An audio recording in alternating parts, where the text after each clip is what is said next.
The night I realized my life could be quietly dismantled without anyone raising their voice was the night I stopped believing that ignoring people makes them harmless. It started with a knock on my door at 6:12 a.m., sharp, repetitive, angry in a way that didn't need words.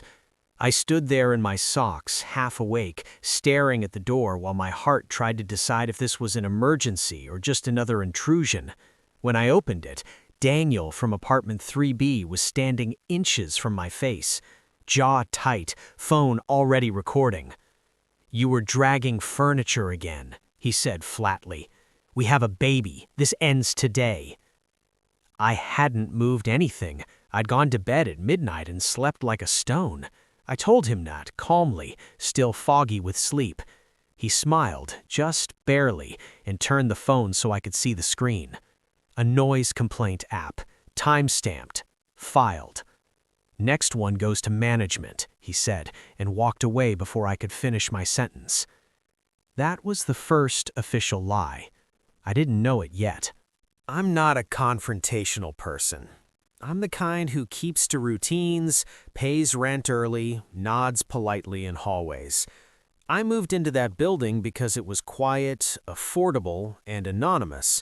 After a divorce that hollowed me out more than I admitted, anonymity felt like safety. I worked remotely as a technical writer, spent most days alone, and rarely interacted with neighbors beyond elevator small talk. Daniel and his wife, Alina, were impossible to ignore. They were everywhere, leading resident meetings, chatting with the property manager, offering unsolicited advice about trash sorting and hallway noise. People described them as involved. I would later learn that involved was just a gentler word for controlling. The complaints started piling up within weeks. Noise, improper trash disposal, a smell coming from my apartment. I'd open emails from management with a tight chest, reading accusations that didn't match reality. Each time I responded politely, explained, apologized just in case. Each time the tone from management grew cooler. Then came the notes. One taped to my door, "Please respect your neighbors." Another slipped under it. "Last warning." No signature. No explanation. I started doubting myself. Maybe my chair squeaked more than I thought. Maybe my trash bag leaked once. Living alone messes with your sense of external reality. There's no one to confirm your version of events. The first real crack in the illusion came in the laundry room. I walked in to find Alina pulling my clothes out of a machine I was actively using, wet shirts slapping against the metal drum. I asked her, calmly, what she was doing. "You left it too long," she said without looking at me. "It's been 10 minutes, I replied. "I set a timer." She finally turned to face me, eyes bright with something like satisfaction. "You don't get special treatment just because you think you're quiet." That sentence stuck. Not what she said, but how she said it, like she'd rehearsed it, like this wasn't about laundry. Things escalated quickly after that. Packages marked as delivered never arrived. Someone scratched my car in the parking lot, a long, deliberate line down the side. When I asked the building group chat if anyone had seen anything, Daniel replied within seconds, "Maybe if people followed parking rules, this wouldn't happen." I wasn't parked illegally. The breaking point came during the residents' meeting. I almost didn't go. I hate group settings, especially ones where people pretend to be civil while sharpening knives under the table. But my lease renewal was coming up, and I needed to understand what was happening. Daniel stood at the front, unofficially leading the discussion. At one point, he cleared his throat and said, "Some residents have raised concerns about ongoing disturbances from apartment 2F. That was me. He didn't name me at first. He didn't have to. Heads turned. Whispers started. Alina looked directly at me and sighed, as if exhausted by my existence. "They've been warned multiple times," Daniel continued. "We're all adults here. If someone can't respect shared space, maybe this isn't the right community for them. I felt my face burn. I tried to speak, but the property manager cut in gently, saying we'd handle it offline. No defense, no questions, just assumption. I left early, hands shaking, stomach hollow. That night, I sat on my couch in the dark, scrolling through emails, notes, complaint logs. A pattern began to emerge. Every accusation traced back to the same source, same timing, same phrasing, always just vague enough to sound reasonable. They weren't reacting to me. They were shaping a narrative. I realized then that this wasn't a misunderstanding or a clash of personalities. It was a campaign, quiet, methodical, designed to push me out without ever getting their hands dirty.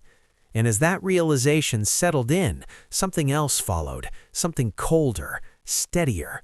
If they were willing to construct a version of me that didn't exist, I could do the same. I turned off the lights, opened my laptop, and stopped thinking about how to make it stop. I started thinking about how to make it end. For several days after that night, I did nothing. That was the hardest part.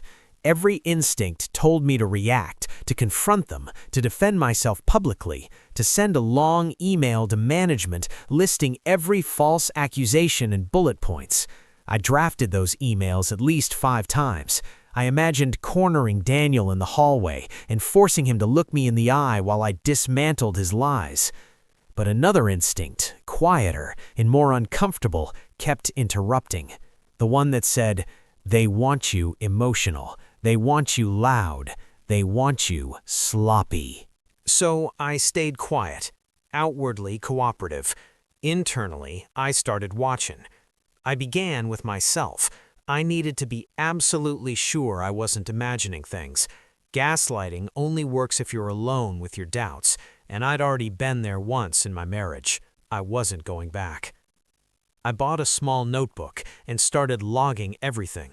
Dates, times, sounds, interactions. When I left my apartment, when I returned, when I used the washing machine, when I took out trash. It felt paranoid at first, like I was becoming the very problem tenant they painted me as. But the act of writing steadied me. Facts have weight. Lies float. The first doubt crept in a week later. What if I was wrong about them? What if this escalated and I became the villain? I pictured myself exposed as obsessive, vindictive, evicted, isolated. I lay awake at night rehearsing worst-case scenarios until my chest felt tight. Then another complaint came in. Noise, again. Time-stamped at 2:17 p.m. while I was on a recorded video call with my editor. Camera on, microphone muted. I had proof. Something hardened in me after that. I wasn't going to attack. I was going to document. If they were constructing a narrative, I'd let them keep building it. Just long enough for the foundation to crack. My first small risk was the hallway camera. The building had security cameras in common areas, but tenants didn't have access to the footage unless management approved a request. I knew better than to ask directly. Instead, I sent a calm, almost apologetic email to the property manager, thanking her for helping keep the building peaceful and mentioning casually that I'd been receiving warnings for times I wasn't home. I asked if there was a way to verify entry and exit times, just for my own peace of mind. She didn't reply for 2 days. When she did, it was a non-answer. Privacy concerns, limited access, case-by-case basis. Obstacle number 1. I adjusted.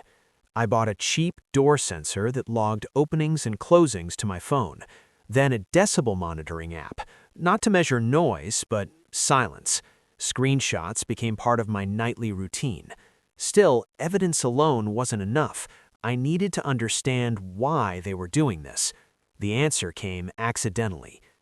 I was taking out the trash late one evening when I overheard Daniel talking to someone near the parking lot.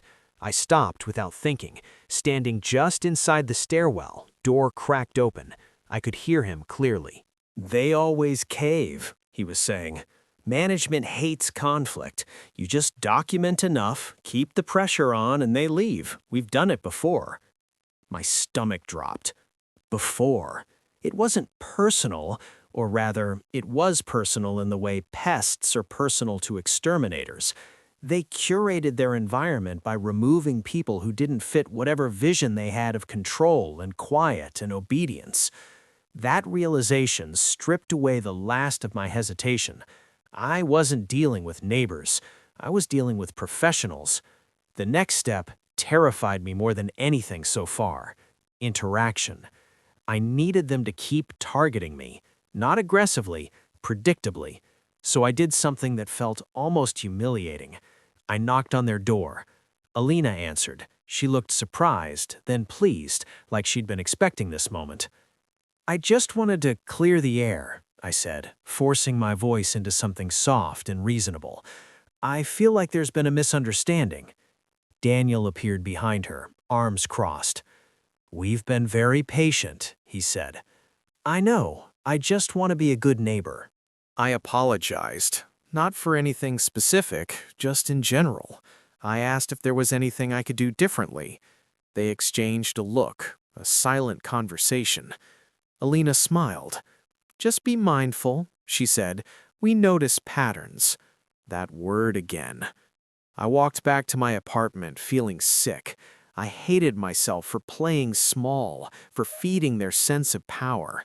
But I also noticed something else. They were emboldened, comfortable, sloppier.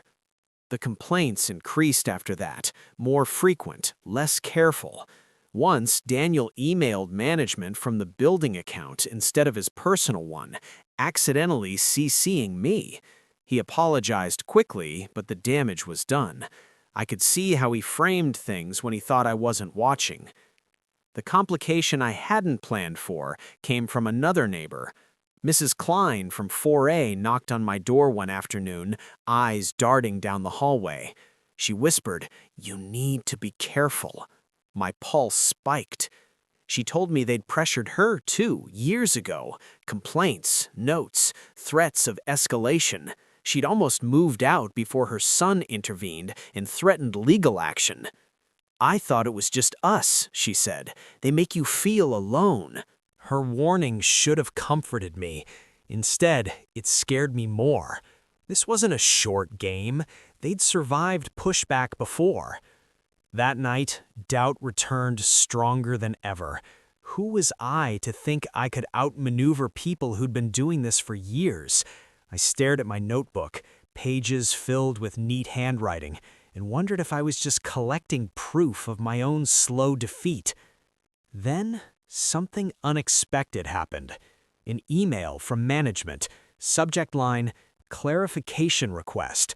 They wanted more details about the last complaint, specifics, evidence. It wasn't victory, not even close, but it was the first sign that the narrative might not be as solid as Daniel believed. I closed my laptop, heart pounding, not with fear this time, but with focus. They had noticed patterns, so had I. And for the first time since this began, I felt the balance shift just slightly in my favor. Once management asked for clarification, everything accelerated. Daniel didn't know it yet, but his greatest strength, control through confidence, had a weakness. He believed the system worked for him because it always had. People backed down, moved out, stayed quiet. He had never needed to adapt. I did. I stopped reacting and started shaping situations. My first bold move was deliberate visibility. For weeks, I altered my routine just enough to be noticed, leaving and returning at consistent times, greeting neighbors by name, holding elevator doors, small, harmless gestures that built a version of me others could recognize. Not loud, not defensive, just present. At the same time, I quietly requested copies of every complaint filed against me. Management hesitated, but once they'd ask for clarification, denying me felt riskier than complying. When the emails arrived, my hands shook as I read them. Daniel's language was confident but inconsistent. Dates didn't line up.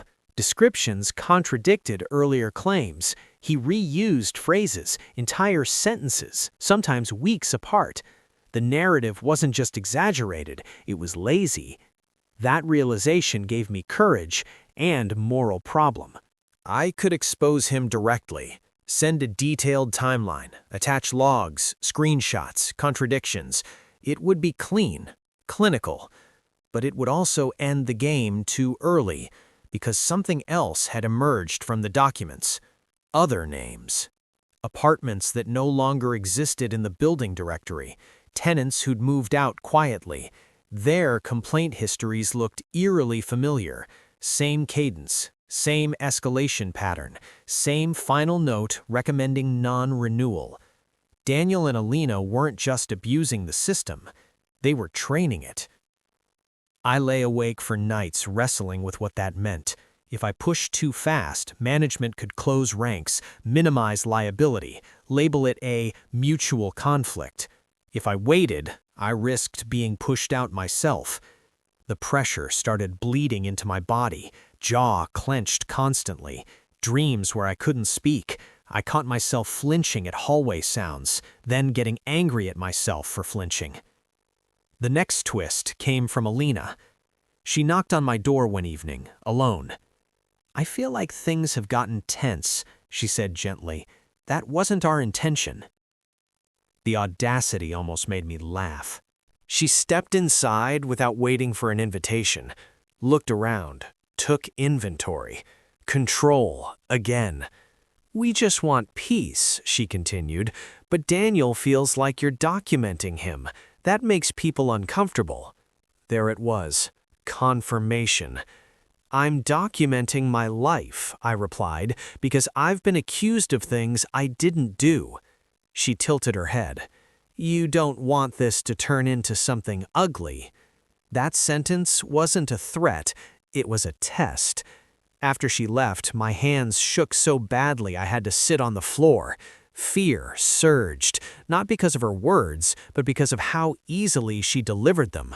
Calm, polite, reasonable, like someone who'd rehearsed coercion until it sounded like concern. That night, I crossed a line I'd promised myself I wouldn't.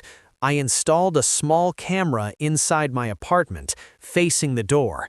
Not to spy, to protect. I hated the decision. It felt invasive. It felt like I was becoming someone I didn't recognize. But 2 days later, it paid off. At 4:36 a.m., my phone buzzed with a motion alert. The footage showed my door handle moving, slowly, carefully, then stopping.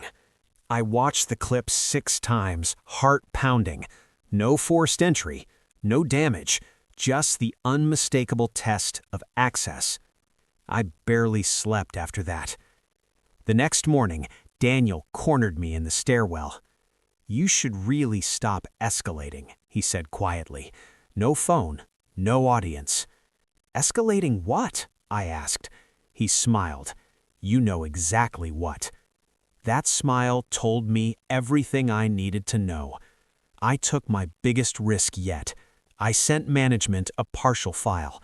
Not everything, just enough. Screenshots of contradictions, proof of my absence during a key complaint. A calm message stating I was concerned about inaccuracies and wanted a mediated discussion. They replied within hours. Meeting scheduled, all parties present. The week leading up to it was psychological torture. Daniel ramped up his behavior. Passive-aggressive notes, exaggerated sighs, conspicuous phone calls in common areas. Alina avoided me completely. The night before the meeting, doubt nearly won. What if this backfired? What if they spun it better? What if management decided I was too much trouble regardless of who was right? I rehearsed conversations in my head until dawn. The meeting itself felt unreal. We sat in a sterile office, property manager at the head, Daniel and Alina side by side, me alone. Daniel spoke first, confident, articulate, concerned citizen. He framed everything as community care, as responsibility, as sacrifice. Then, it was my turn. I didn't accuse. I asked questions. Why did this complaint list noise during hours when my activity log showed silence? Why were similar phrases used across different months? Why had other tenants left after identical escalation patterns? I watched Daniel's posture change, subtle, defensive. Then the turning point came from somewhere I hadn't expected. The property manager frowned and said, "We've actually received a legal inquiry recently about tenant harassment." Daniel froze. Not mine. Someone else's. In that moment, I understood the risk I'd walked into. This wasn't just about me anymore. This was bigger, and if Daniel felt cornered, he wouldn't go quietly. The meeting ended abruptly. No resolutions, no conclusions. As we stood to leave, Daniel leaned close and whispered, "You just made a very serious mistake." For the first time since this began, I believed him, because now it wasn't just my reputation on the line. It was safety, and the game had officially moved into territory where someone was going to lose everything. After the meeting, the building felt different. Not quieter, tenser, like everyone was holding their breath without knowing why. Daniel stopped filing complaints. That should have been a relief. Instead, it terrified me. Silence was his recalibration. I doubled my precautions. Door sensor armed at all times, camera backed up to cloud storage, logs updated obsessively. I started sleeping lightly, waking at every sound, my mind constantly running scenarios. I hated what this vigilance was doing to me, but fear had sharpened my focus into something ruthless. 3 days later, management sent a building-wide email announcing a policy review and reminding residents about harassment guidelines.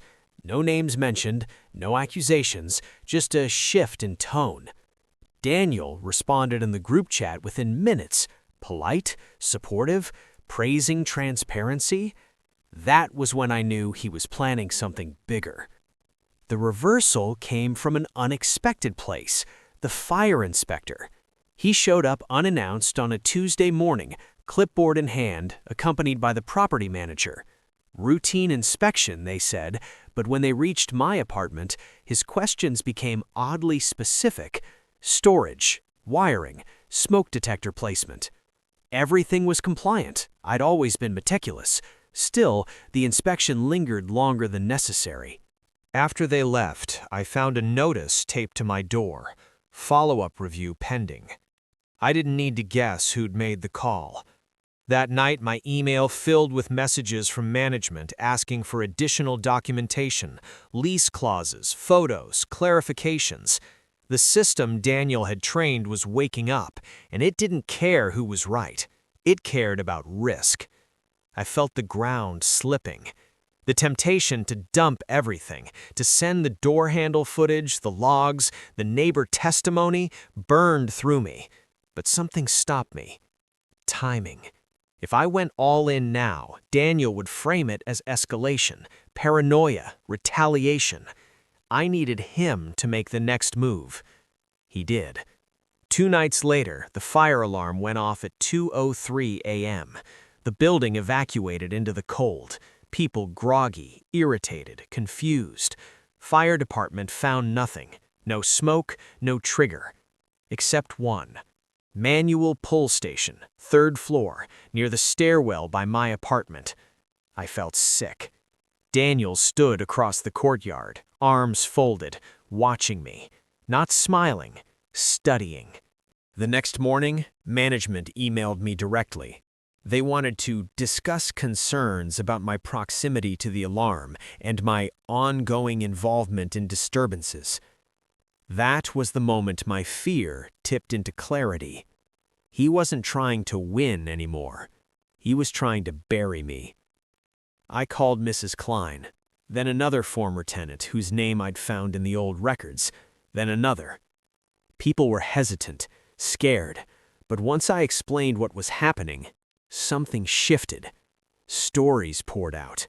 Identical patterns, different years, same outcome. Daniel and Alina weren't just harassing tenants, they were curating silence. The most dangerous decision I made came next. I contacted a housing rights attorney. Not to sue, to prepare. She listened quietly as I laid everything out. When I finished, she leaned back and said, "This is bigger than you think, and you're right to be careful. But if you're going to expose this, you need to understand, you won't control how it ends." That night, I barely slept. My plan had always assumed precision, control, a clean reveal. Real life doesn't do clean. The final escalation began with a message from Daniel. Private, no CCs, no politeness. "You've involved people who shouldn't be involved. This ends now." I didn't reply. Instead, I forwarded it to my attorney and to management, along with a short note, for documentation. Within an hour, management called an emergency meeting, not just with me, with legal present, with corporate oversight. The building buzzed with rumors. Doors cracked open when I walked past. Eyes followed me, some curious, some wary, some supportive. Daniel avoided me completely. The meeting was scheduled for Friday morning. Thursday night, I reviewed everything one last time. Footage, logs, emails, statements. I had duplicates stored in 3 places. I'd done everything right. Still, my hand shook. At 11:47 p.m., my phone buzzed. Motion alert. I opened the feed. The hallway outside my apartment. Empty. Then a shadow. Then Daniel stepped into frame. He stood there for a long moment, staring at my door, not touching it, just standing. Then he reached into his pocket. I held my breath. He didn't pull the handle. He dropped something at my doorstep and walked away. I waited a full minute before opening the door. A small object lay on the floor. A USB drive. No note. No explanation. My heart hammered as I picked it up. Every instinct screamed trap, manipulation, evidence planting. I didn't plug it in. I didn't even bring it inside. I put it in a sealed bag and photographed it from every angle. Then I sat on the floor, back against the door, shaking, because whatever was on that drive, Daniel wanted me to have it. And that meant the final move, his or mine, was imminent. By morning, everything would either collapse in my favor or explode beyond anything I could contain. Friday morning arrived with an almost tangible tension in the building. The air felt thick, every hallway echoing with whispers I couldn't place. I dressed carefully, choosing neutral colors, shoes that made no sound, anything that would make me appear calm and unremarkable. Calm. That was the key. I had rehearsed everything, but rehearsed or not, the stakes had never felt higher. I carried the USB drive with me, tucked in a pocket of my jacket. My attorney had told me not to plug it in myself, not to risk tampering accusations or hidden files that could be used against me. I wasn't taking chances. I also knew Daniel had been reckless, sloppy, almost certainly too confident. That overconfidence would be his undoing. The meeting room was sterile, fluorescent lights humming overhead. The property manager sat at one end of the table, corporate representatives from the management company flanking her, and my attorney at my side.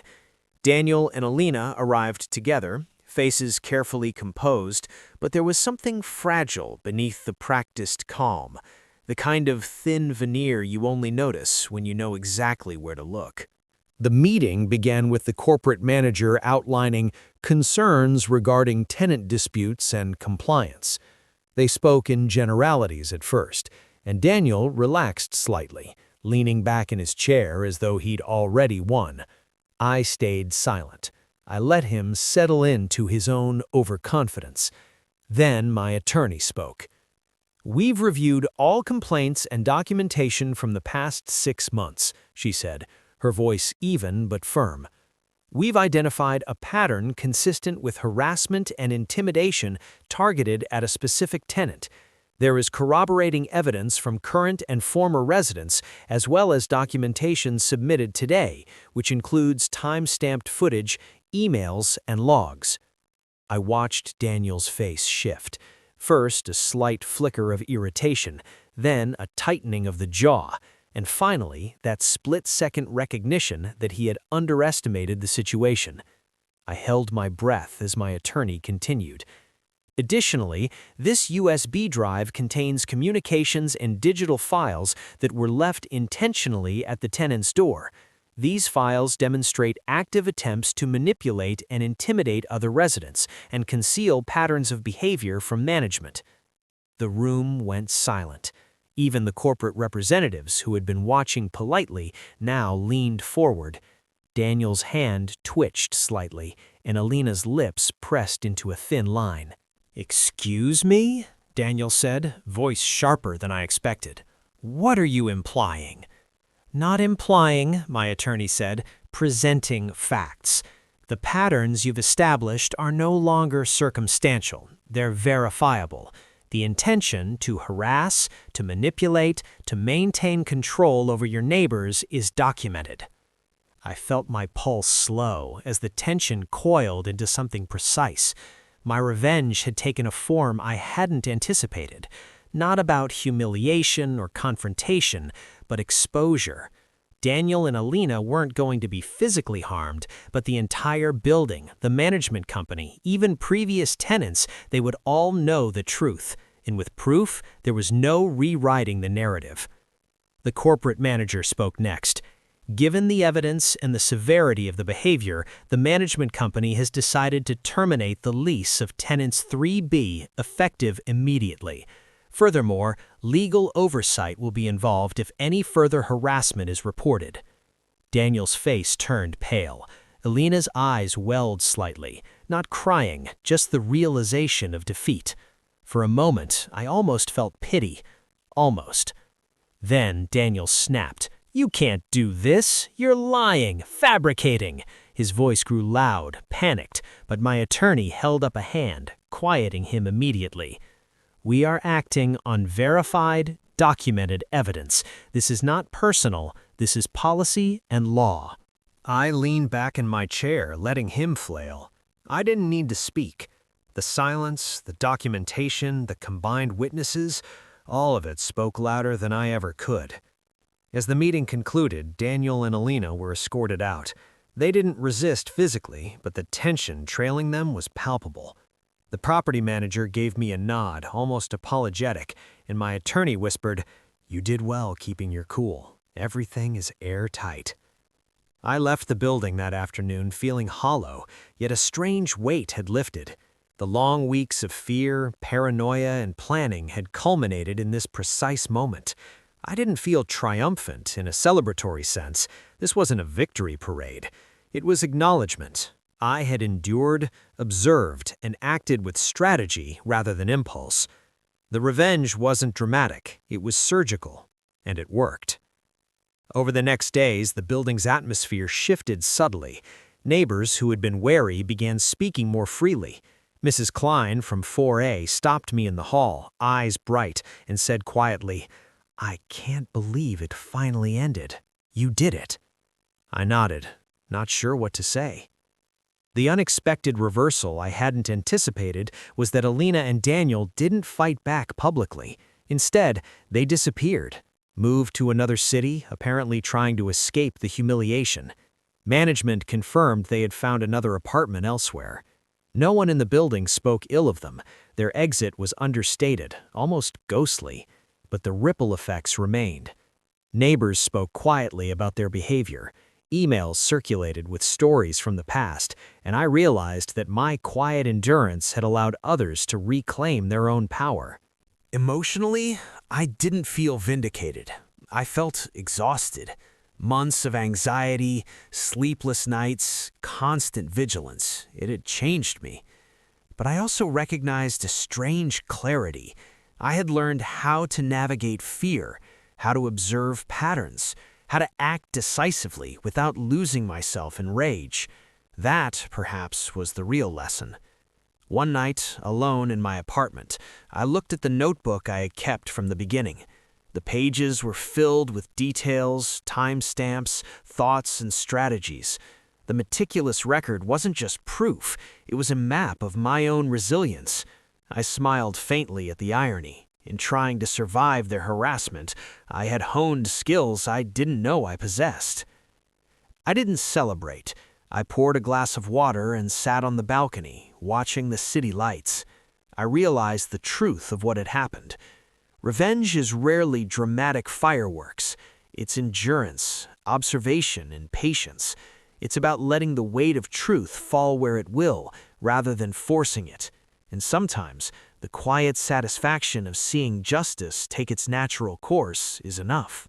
I've thought about Daniel and Alina briefly, not with hatred, but with understanding. Some people shape the world around them through fear, not realizing that someone else might simply outlast them. I had outlasted them.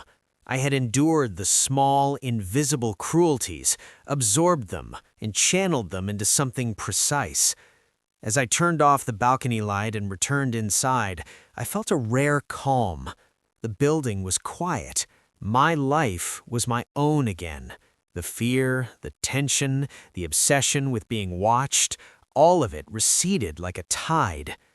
And in that quiet, I understood the hardest truth. Revenge doesn't always feel sweet. It often feels like patience, resilience, and quiet intelligence. But when it works, when it's earned and justified, it leaves a clarity that nothing else can provide. I poured myself a cup of coffee and sat at my desk, notebook open, pen in hand. Not to plan retaliation, not to plot, but simply to record, to reflect, to exist without fear. The world hadn't changed, only the way I existed within it had. And for the first time in months, that was enough.